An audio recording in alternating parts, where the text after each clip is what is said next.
The sound of laughter drifted through the open windows of my lake villa, echoing across the water like a cruel joke. I stood on the gravel drive, suitcase in hand, watching my son Ethan raise a glass with his wife and her parents on my porch, my chair, my home, my memories. Ethan caught my eye, his smile cold and practiced. "You're not allowed here anymore, Dad. This is their house now." The words hit harder than any blow. I felt the world tilt, the air thick with betrayal. My hands tightened around the handle of my bag. I realized in that moment that everything I'd built could be taken from me unless I fought back. If you enjoy powerful stories like this, don't forget to subscribe for more. I forced a smile, the kind that hides a storm. The late afternoon sun painted the lake gold, but all I saw was the shadow of my wife, Caroline, sitting beside me on that porch, her laughter lost to time. Now strangers filled her place. My son Ethan lounged in my chair, his wife Madison at his side, her parents, Gerald and Patricia, sipping wine as if they owned the view. I stepped forward, the boards creaking under my weight. "I drove 2 hours to be here," I said, my voice steady. "I'd like to come inside." Ethan didn't flinch. "Not today. We have dinner plans. You'd be in the way." Patricia crossed her legs, adjusting her shawl, her eyes cool and dismissive. Madison's lips curled in a faint smirk.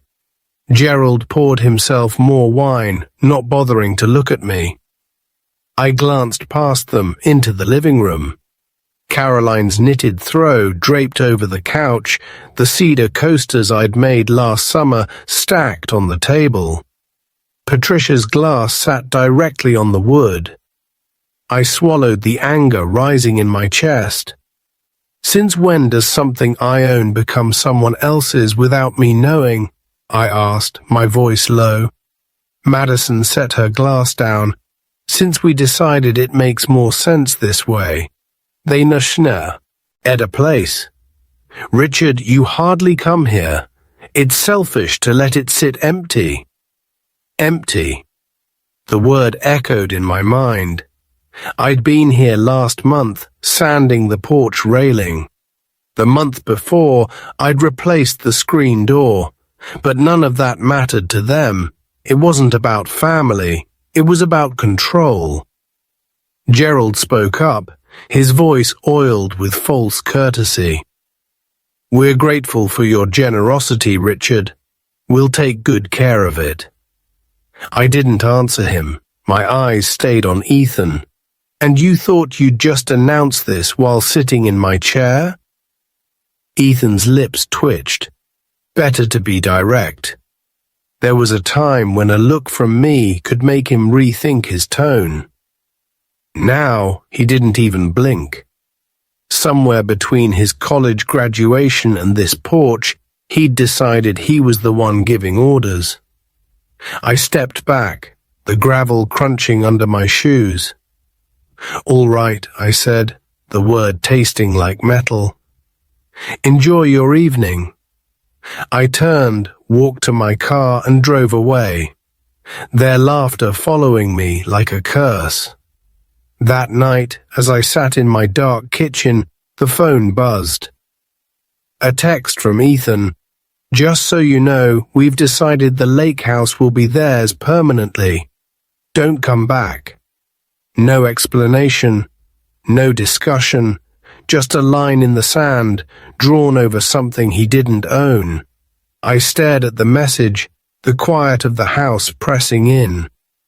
For 3 years since Caroline passed, I'd been the accommodating father, saying yes to every request, writing checks without question, showing up when asked, and disappearing when not.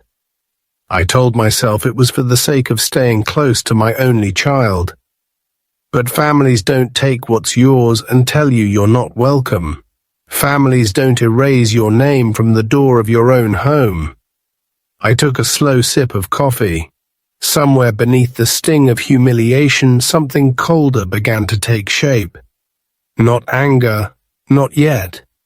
Something steadier. I'd spent my life in construction, knew how to build foundations and how to undermine them without anyone noticing. The next morning, I called Marcus Lee, my old friend and attorney. "I need to protect my property," I said. "Family dispute. They're trying to take the villa." Marcus's voice was calm. "Bring me every piece of paperwork you have. We'll make sure they can't touch it."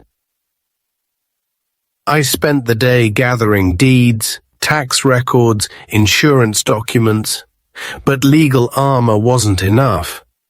Ethan had made one thing clear. He didn't fear consequences he couldn't see. He thought this would be a matter of stubbornness versus inevitability. That if he pushed long enough, I'd fold the way I always had. That night, I sat at my desk staring at Caroline's photo. Her smile was knowing, as if she could see the storm coming.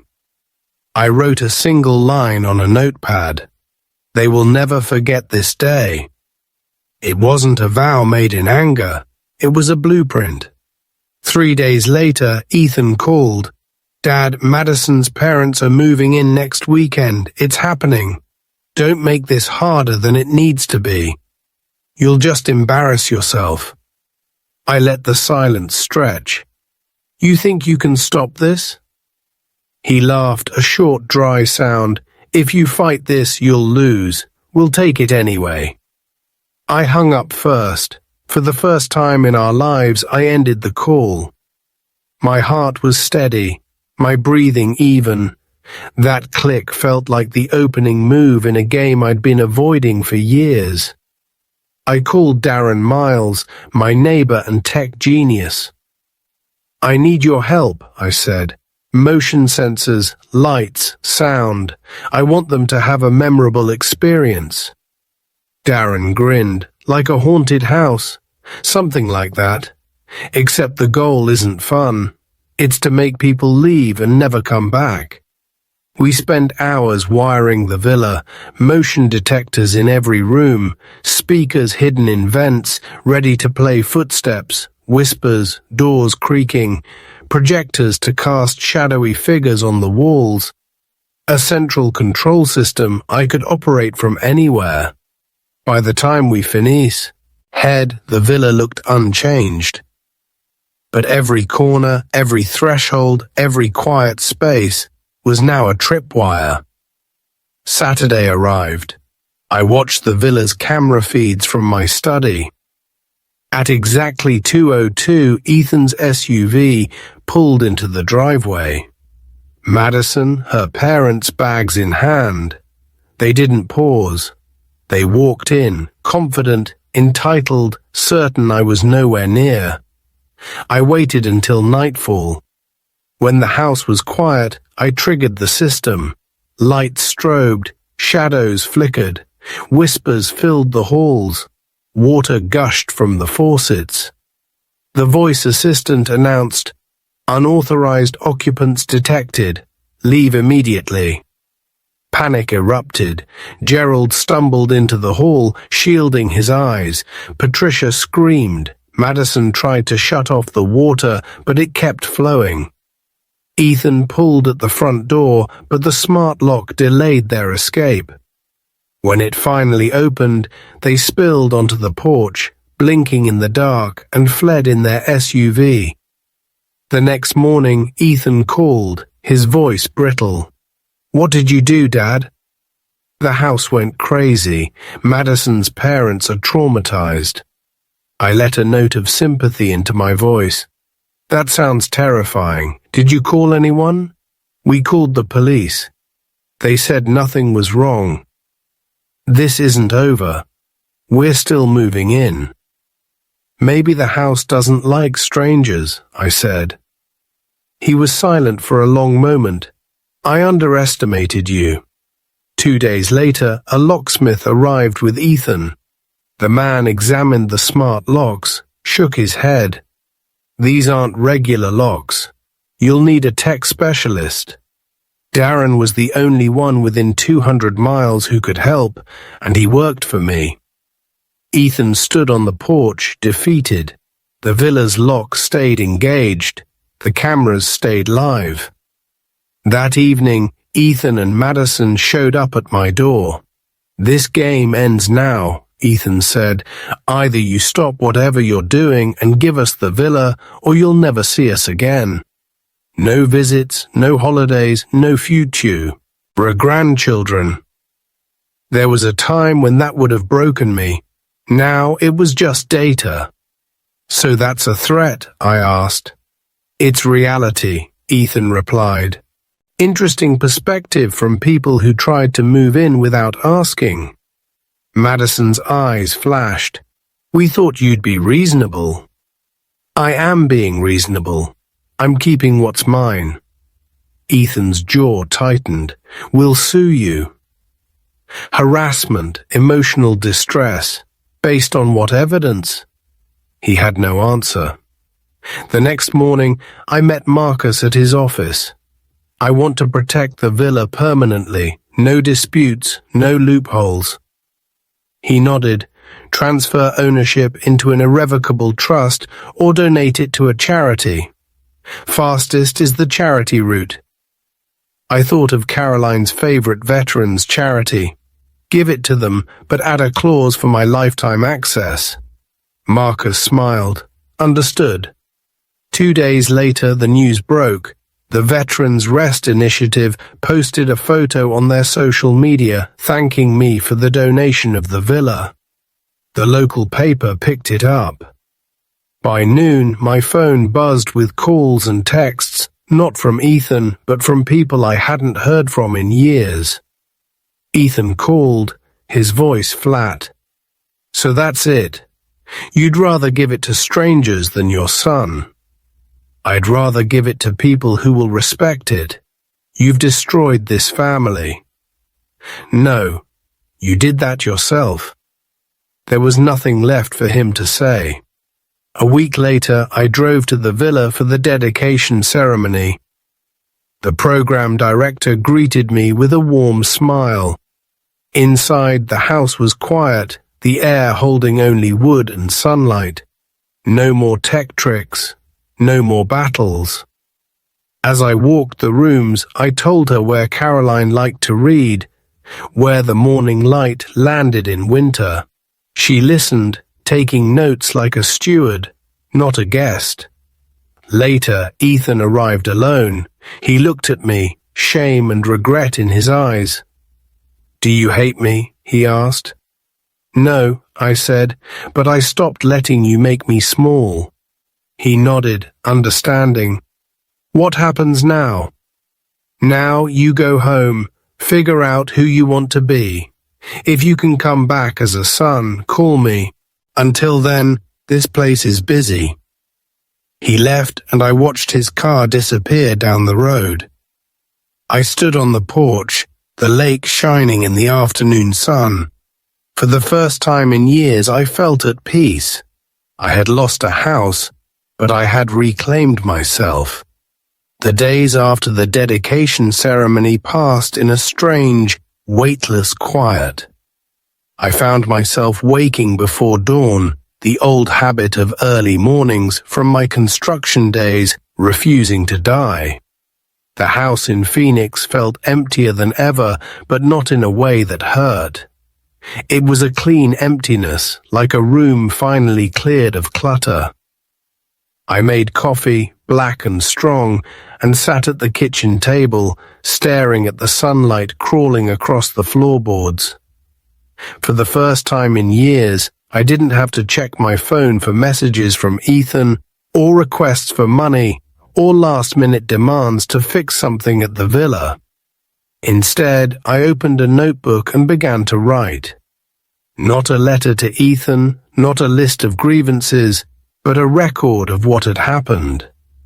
I wanted to remember every detail, every moment when the ground shifted beneath my feet.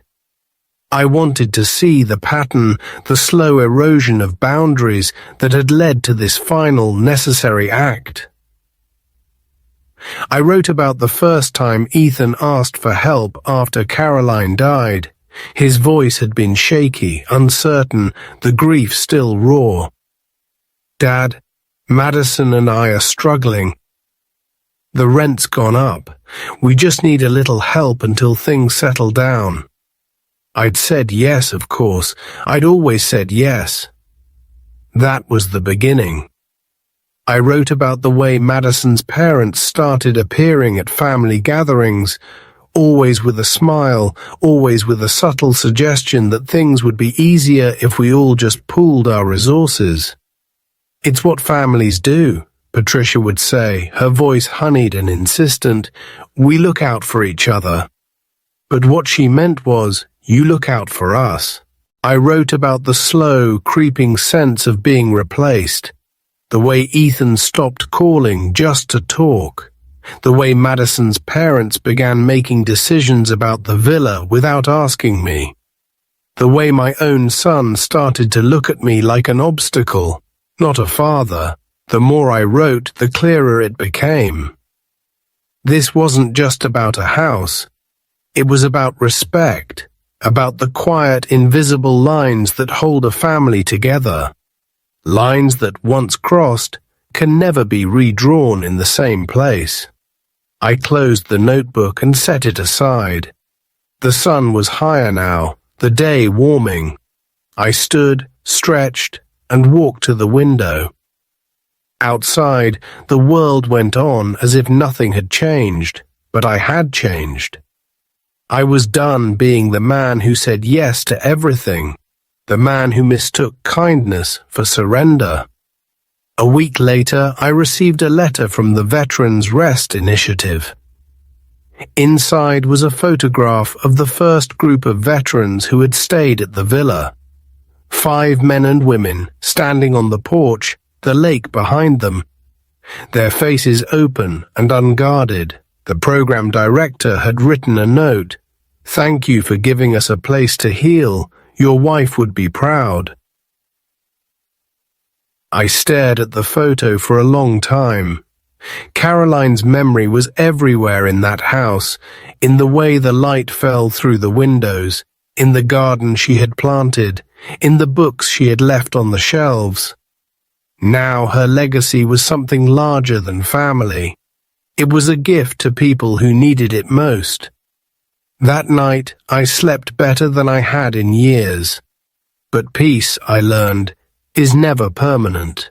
Not when old wounds are still open. 3 weeks after the dedication, I came home to find a letter taped to my front door. The handwriting was Ethan's, hurried and angry. I tore it open, my hands trembling despite myself. "Dad, you had no right. You humiliated us. Madison's parents are furious. You've ruined everything. I hope you're happy." I read the letter twice, then folded it and placed it in the back of my notebook. I felt no anger, only a deep, aching sadness. My son still didn't understand. He still thought this was about winning or losing, about pride or punishment. He didn't see that it was about survival. The next day, I received a call from Marcus. "Richard, you should know, Ethan's trying to contest the donation. He's claiming undue influence, emotional distress, the works." I sighed. "Let him try. The paperwork is airtight." Marcus chuckled. "He's persistent, I'll give him that. But he's out of his depth." I thanked Marcus and hung up. I walked to the bookshelf and picked up Caroline's favorite novel, running my fingers over the worn spine. I remembered her voice, gentle but firm. "You can't make people see what they refuse to see, Richard. Sometimes you have to let them learn the hard way." That afternoon, I drove to the lake. The villa was quiet, the air crisp and clean. I walked the grounds, checking the repairs I'd made over the years. The porch railing was still smooth under my hand, the garden beds neat and tidy. I sat on the dock, watching the water ripple in the breeze. I thought about Ethan, about the boy he had been, and the man he had become. I wondered if he would ever understand why I had done what I did. I wondered if I would ever see him again, not as an adversary, but as a son. As the sun set, I stood and walked back to my car. I felt lighter, as if a weight had been lifted from my shoulders. I knew there would be more battles ahead, more letters, more accusations, but I also knew that I had done the right thing. For the first time in a long time, I was proud of myself. That night, as I sat in my study, the phone rang. The caller ID was blocked. I hesitated, then answered. A woman's voice, cold and sharp. "You think you've won, Richard, but families don't forget. You'll regret this." The line went dead. I stared at the phone, my heart pounding. I recognized the voice. Patricia. I realized with a chill that the war was not over. It had only just begun. The next morning, I found my car keyed in the driveway. Deep, jagged lines ran the length of the driver's side. A note was tucked under the windshield wiper. "You don't deserve what you have." I called the police, filed a report, and installed new security cameras around the house. I knew it wouldn't stop them, but it made me feel less vulnerable. Days passed. I kept to my routines, refusing to let fear dictate my life. I went to the gym, shopped for groceries, met friends for coffee. But I was always looking over my shoulder, always waiting for the next attack. One evening, as I returned from the store, I found a bouquet of dead flowers on my porch. No note, just a silent message. I took a deep breath, gathered the flowers, and threw them in the trash. I refused to be intimidated. A week later, I received a letter from the Veterans Rest Initiative. Someone had called, claiming to be me, and tried to revoke my lifetime access to the villa. The director was concerned. "We wanted to confirm with you directly, Mr. Hale. We know how important this place is to you." I thanked her, my hands shaking. I realized that Ethan and his allies were willing to stoop to anything, even impersonation, to get what they wanted. I called Marcus. "They're trying to cut me out. What can I do?" He reassured me, "The access clause is ironclad. They can't touch it. But keep every record, every message. We may need it." I hung up, feeling both relieved and exhausted. The battle was taking its toll. I decided to take a break. I packed a bag and drove north, spending a few days in a small cabin by the river. I fished, hiked, and let the silence heal me. I thought about Caroline, about the life we had built together, about the dreams we had for our family. I realized that, despite everything, I still loved my son. I always would, but love didn't mean surrender.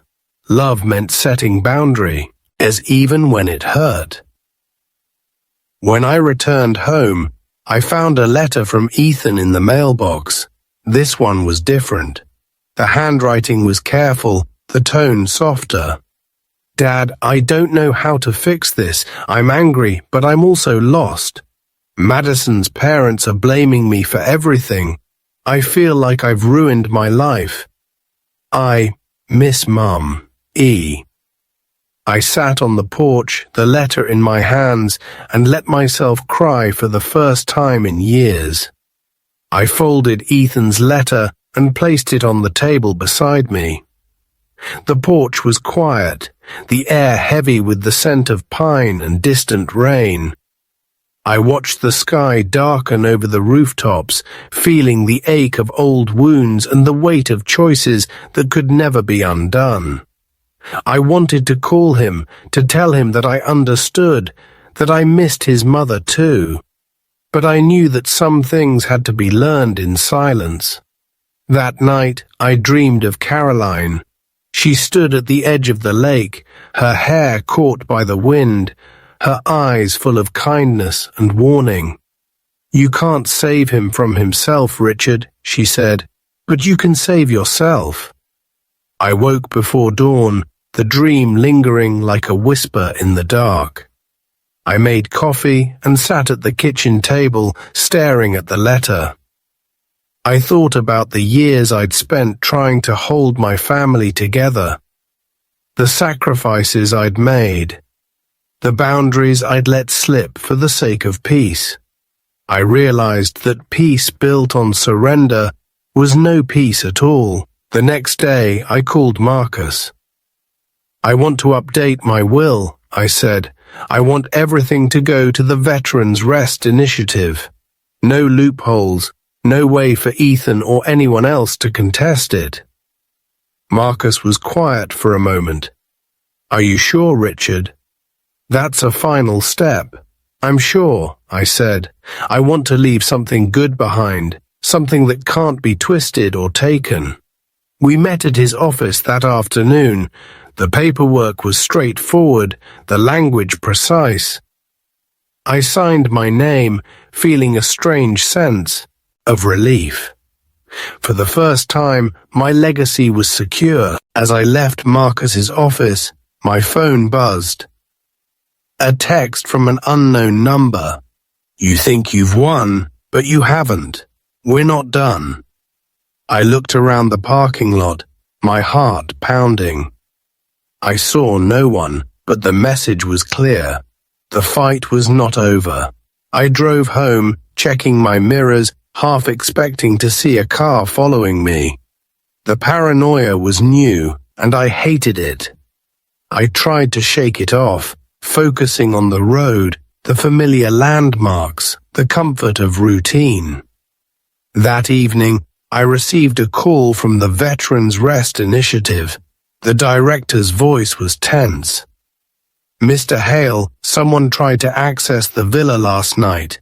They used a copied key, but the security system held. We've changed the locks and notified the police." I thanked her, my anger simmering beneath the surface. I knew who it was. I knew that Ethan, or perhaps Madison's parents, were behind it. The sense of violation was sharp, but I refused to let it break me. I spent the next few days reinforcing my own home. New locks, new cameras, a security system that alerted me to every movement. I hated living like this, but I refused to be a victim. One afternoon, as I was working in the garden, a car pulled up to the curb. Madison stepped out, her posture stiff, her eyes cold. "We need to talk," she said. I wiped my hands on my jeans and faced her. "About what?" "About Ethan, about the villa, about everything you've done." I kept my voice calm. I did what I had to do. She stepped closer, her voice dropping. "You destroyed him. You destroyed us. He's not the same. He barely speaks. He blames himself, but I blame you." I felt a flicker of pity, but I held my ground. Ethan made his choices, so did I. She glared at me, her anger barely contained. "You think you're the hero in this story? You're just a bitter old man who couldn't let go." I met her gaze, steady and unflinching. "Maybe. Or maybe I'm a man who fine. Ali learned to say no." She turned on her heel and walked back to the car, slamming the door behind her. I watched her drive away, the tension in my chest slowly easing. That night, I received an email from Ethan. The subject line was blank. The message was short. Dad, I'm sorry. I don't know how to fix this. E. I stared at the screen, my heart heavy. I wanted to reply, to reach out, but I knew that forgiveness was not a bridge I could build alone. The days grew shorter, the air colder. I spent more time at the villa, helping the veterans group with repairs and improvements. The work was hard, but it was honest. It gave me purpose. One afternoon, as I was painting the porch, a young man approached. He wore a faded army jacket, his hands rough and scarred.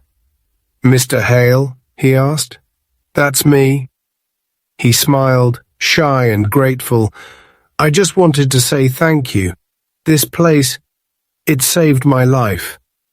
I nodded, emotion tightening my throat. "I'm glad." He hesitated, then added, "My dad and we haven't spoken in years. But being here, I think I'm ready to try again." I watched him walk away, the weight of his words settling over me.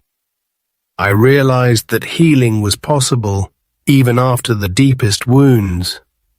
That night, I sat on the dock, the lake calm and silver under the moon. I thought about Ethan, about the boy who used to run down this very dock, laughing, fearless.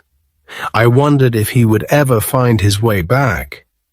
A week later, I received a call from the police. "Mr. Hale, we've arrested someone trying to break into the villa." It was Gerald Monroe.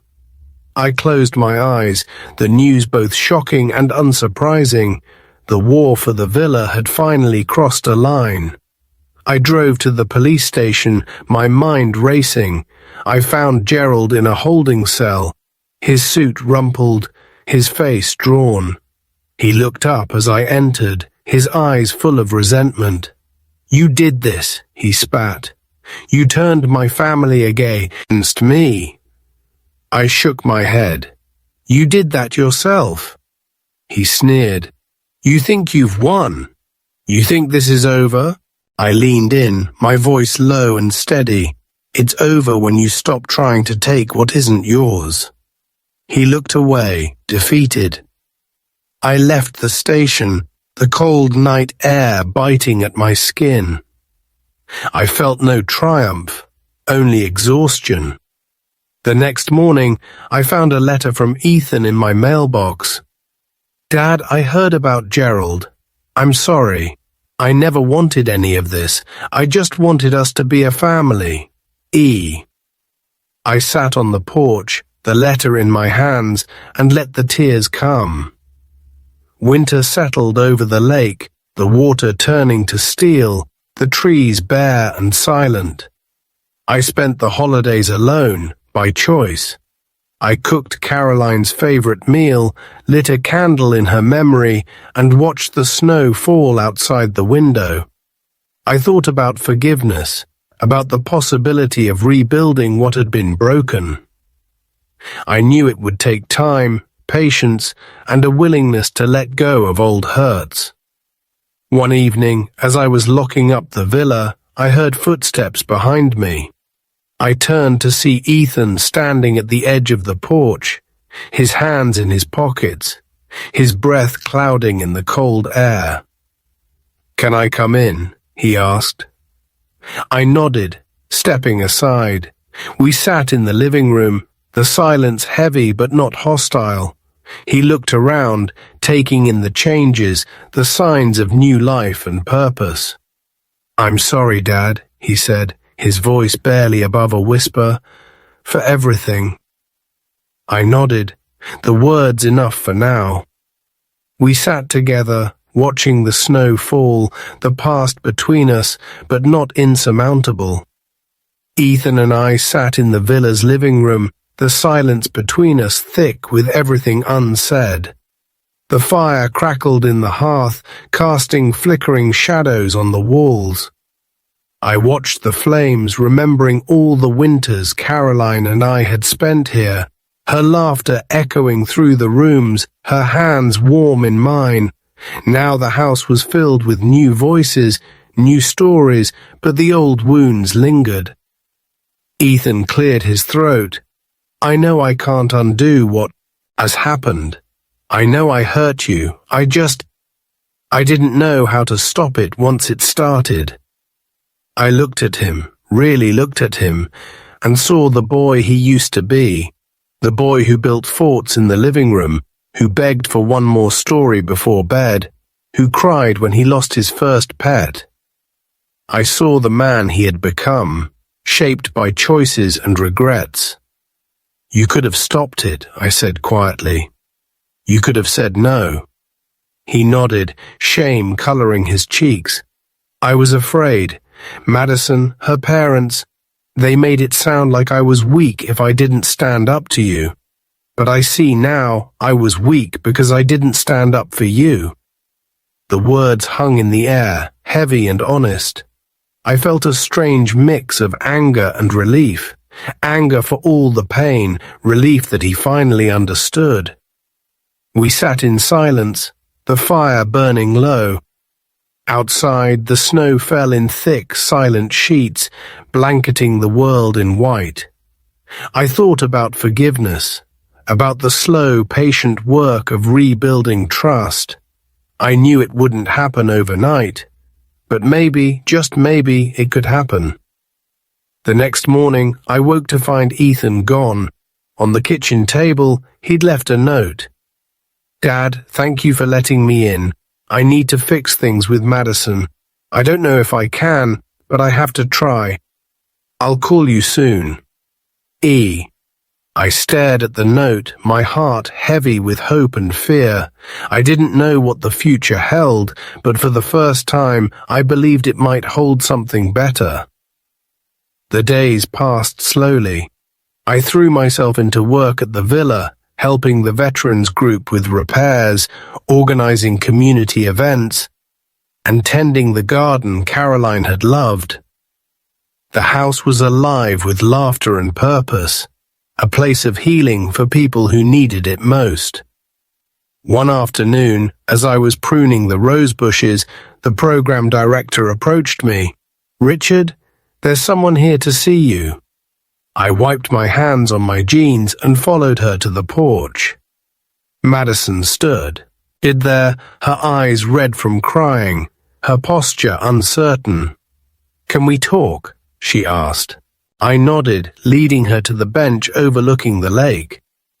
We sat in silence for a moment, the water shimmering in the afternoon sun. I'm sorry, she said finally. For everything. For pushing Ethan, for letting my parents get involved, for trying to take what wasn't ours. I listened, letting her words wash over me. I saw the fear and regret in her eyes, the realization that actions have consequences. I can't change the past, she continued, but I want to make things right.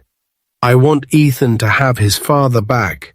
I want to be part of a family that means something. I nodded, the anger in me softening. It starts with honesty, with respect, with boundaries. She nodded, tears slipping down her cheeks. I understand. We sat together, watching the sun dip below the trees, the lake turning gold in the fading light. I felt a sense of peace, fragile but real. That evening, as I locked up the villa, I found a letter slipped under the door. The handwriting was unfamiliar, the message short. Richard, you may have won this round, but families never forget, P. I recognized the signature, Patricia. I realized with a chill that some battles never truly end. The next day I received a call from Marcus.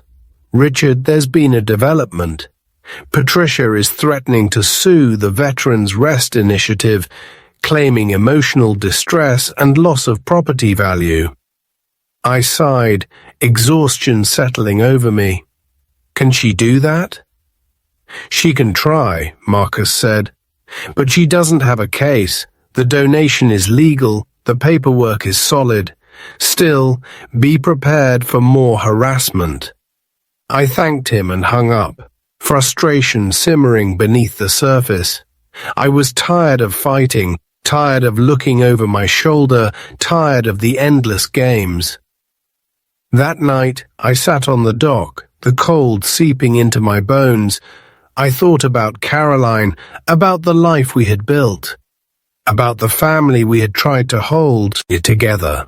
I wondered if she would be proud of me, if she would understand the choices I had made. I looked up at the stars, the sky clear and endless. I made a silent promise to protect what mattered, to honor her memory, to never let anyone take my dignity again. A week later, I received a call from the program director. "Richard, there's been an incident. Someone vandalized the villa last night. Broken windows, spray paint on the walls. The police are investigating." I felt a surge of anger, sharper than anything I'd felt in months. I drove to the villa, my hands shaking on the wheel. The sight of the damage was gut-wrenching. Shattered glass, hateful words scrawled across the walls, the garden trampled. I stood in the wreckage, the weight of loss pressing down on me. But beneath the anger, I felt something else, a fierce determination. They could break windows, but they couldn't break me. I called Marcus, explained the situation, and asked for advice. "Document everything," he said. "Take photos, file a police report, and don't engage with them directly. Let the law handle it." I spent the afternoon cleaning up, sweeping broken glass, scrubbing paint from the walls, replanting the garden. Volunteers from the veterans group arrived, their support unwavering. Together, we restored the villa, stronger than before. That evening, as we finished the last repairs, the program director handed me a plaque for Richard Hale, whose strength and generosity gave us a home. I felt tears prick my eyes as I read the inscription. I realized that, despite everything, I had built something lasting, something that could not be taken away. As I locked up for the night, my phone buzzed. A text from Ethan. "Dad, I heard about the vandalism. I'm so sorry. I want to help. E." I smiled, hope blooming in my chest. Maybe, just maybe, the worst was behind us. Ethan arrived at the villa the next morning, bundled in a heavy coat, his face drawn but determined. He joined me in the garden, kneeling beside me as I replanted the crushed flowers. For a while, we worked in silence, the only sounds the scrape of trowels and the distant calls of birds over the lake. Finally, Ethan spoke. "I want to help fix what I broke, Dad. I know I can't undo everything, but I can start here." I looked at him, seeing the sincerity in his eyes. "It's not about fixing the past, Ethan. It's about building something better now." He nodded, his hands trembling as he pressed new soil around the roots. "I've been talking to Madison. She's leaving her parents' house. She wants to try again, just the two of us. No more interference." I felt a cautious hope stir in my chest. That's a good start. We worked side by side, the hours passing in quiet companionship. Volunteers came and went, offering food, tools, and encouragement. By sunset, the garden was whole again, the villa's windows gleaming, the hateful words scrubbed away. As we stood on the porch, Ethan turned to me. "I'm sorry for everything, Dad, for letting them push me, for not standing up for you, for forgetting what family really means." I put a hand on his shoulder. We all forget sometimes. The important thing is remembering before it's too late. He nodded, tears shining in his eyes. "I want to earn your trust back." I smiled, feeling the old wounds begin to heal. You already have, son. Just keep showing up. That night, as I sat by the fire, my phone buzzed. A message from Patricia. You may have won this time, but you'll never be rid of us. Families don't forget. I stared at the screen, the old fear rising. But this time it didn't take hold. I deleted the message, feeling lighter than I had in years. The next week, the police called with an update. We've identified the vandal, Mr. Hale. It was Gerald and a hired hand. They've been charged with trespassing and property damage. I thanked the officer, relief flooding through me. The law had finally caught up with those who thought they were above it. Ethan and I spent more time together, repairing the villa, sharing meals, talking late into the night. We spoke of Caroline, of childhood memories, of mistakes and second chances. The distance between us shrank, replaced by something stronger than before. One evening, as we sat on the dock, Ethan asked, "Do you think Mum would forgive me?" I looked at the water, the moonlight shimmering on its surface. She always believed in forgiveness. She'd want you to forgive yourself too. He nodded, silent tears slipping down his cheeks. I put an arm around him, holding him as I had when he was a boy. A few days later, I received a letter from the Veterans Rest Initiative. They wanted to name the villa in Caroline's honor to recognize her legacy of kindness and healing. I felt a surge of pride and sorrow, knowing she would have loved the idea. I called Ethan, inviting him to the dedication ceremony. The day of the ceremony dawned bright and clear. The villa was filled with laughter and music. Veterans and their families gathered to celebrate. A new plaque gleamed by the front door. The Caroline Hale House, a place of healing and hope. Ethan stood beside me, his hand steady in mine. Madison joined us, her eyes shining with gratitude and humility.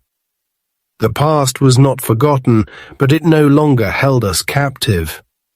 As the ceremony ended, the program director handed me a bouquet of Caroline's favorite flowers.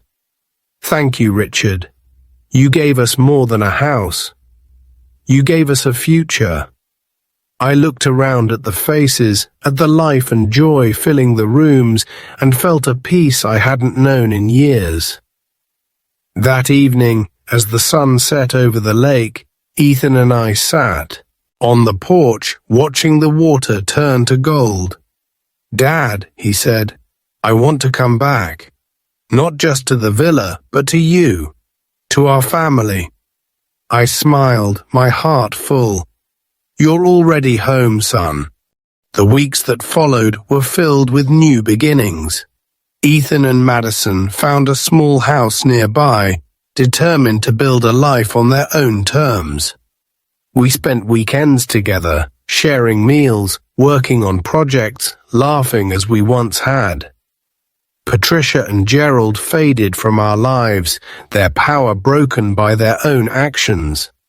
The threats stopped. The harassment ended.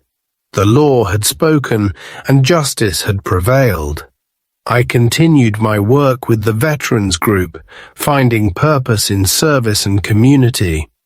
The villa thrived, a beacon of hope for those who needed it most. One afternoon, as I walked through the garden, I heard laughter from the porch. Ethan and Madison sat together, their faces open and unguarded, their love renewed. I realized with a quiet joy that the cycle of pain had been broken. We had found our way back to each other, not by erasing the past, but by building something new. As summer approached, I received a letter from the city council. They wanted to recognize the villa as a historic site, honoring its role in the community. I smiled, knowing that Caroline's legacy and mine would endure. The day of the city council's recognition ceremony arrived with a gentle breeze and sunlight glinting off the lake. The villa was alive with guests, veterans, neighbors, city officials, and friends. I stood on the porch, the new plaque shining in the morning light, and felt the weight of years lift from my shoulders. Ethan arrived early, carrying a box of old photographs. We spread them out on the dining table, pictures of Caroline planting roses, Ethan as a boy fishing off the dock, family dinners filled with laughter. Madison joined us, her hand resting gently on Ethan's arm, her eyes soft with understanding. As the ceremony began, the mayor spoke of the villa's history, of the lives it had touched, of the healing it had brought to the community. The crowd applauded it as the plaque was unveiled, and I felt Caroline's presence beside me, her spirit woven into every corner of the house. After the speeches, I wandered through the rooms, memories rising with every step. I paused in the kitchen, running my hand over the worn countertop where Caroline had baked bread, where Ethan had done his homework, where life had unfolded in all its messy, beautiful glory.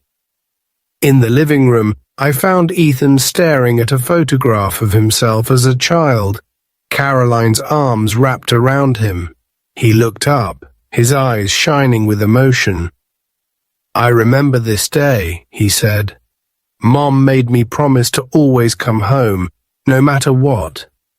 I smiled, the ache in my chest bittersweet. She knew what mattered. We stood together, the past and present converging in a moment of quiet understanding. As the guests began to leave, a city official approached me. "Mr. Hale, we'd like to feature your story in the local paper.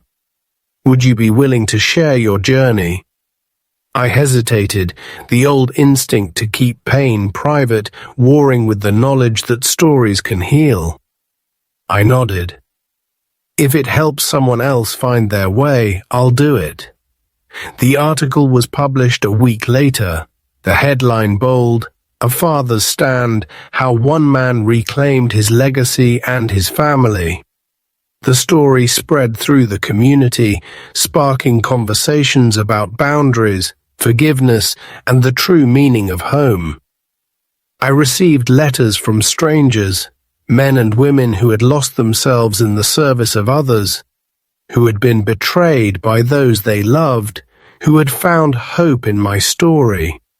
I answered every letter, sharing what I had learned, that dignity is not given, but claimed, that love is not submission, but strength, that forgiveness is not forgetting, but choosing to move forward.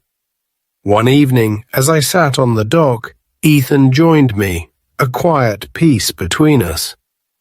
"Dad," he said, "I want you to know I'm proud of you for everything, for fighting for what mattered, for not giving up on me, even when I gave up on you." I put my arm around his shoulders, the lake reflecting the last light of day. "I never stopped loving you, Ethan. I just had to learn to love myself, too." He nodded, the words settling between us like a promise. A month later, I received a letter from Patricia's lawyer. She was threatening one last lawsuit, demanding compensation for emotional distress and loss of future inheritance. I took the letter to Marcus, who read it with a wry smile. "She has no case, Richard. The law is on your side. You've done everything right." I felt a surge of relief, mixed with a quiet triumph. I had faced every threat, every accusation, every attempt to take what was mine, and I had prevailed. I wrote a final letter to Patricia, choosing my words with care. "Patricia, this is the last time I will respond to your threats. The villa is no longer yours to covet. My family is no longer yours to manipulate. I wish you peace, but I will not allow you to steal mine. Richard. I mailed the letter, feeling the last ties to the past dissolve. Summer arrived, the lake sparkling under the sun, the villa alive with laughter and music. Veterans and their families gathered for barbecues, children played in the garden, and the house echoed with joy. Ethan and Madison visited often, their relationship stronger for the trials they had faced. We shared meals, stories, and dreams for the future. The wounds of the past had not vanished, but they no longer defined us. One evening, as the sun set in a blaze of gold, I stood on the dock, the water calm and endless before me. I thought of Caroline, of the life we had built, of the legacy we had left behind. I realized that revenge had never been the goal. Justice, dignity, and healing, these were the true victories. I had lost a house, but gained a home. I had lost illusions, but found truth. I had lost the need to be needed, but found the strength to stand alone. As the stars appeared, I whispered a quiet thank you to the woman who had taught me to love, to the sun who had taught me to forgive, and to the life that had taught me to endure. The villa stood behind me, a testament to resilience, a beacon of hope. My story was not one of loss, but of reclamation, not of defeat, but of triumph. And as the night settled over the lake, I knew that I was finally, irrevocably at peace.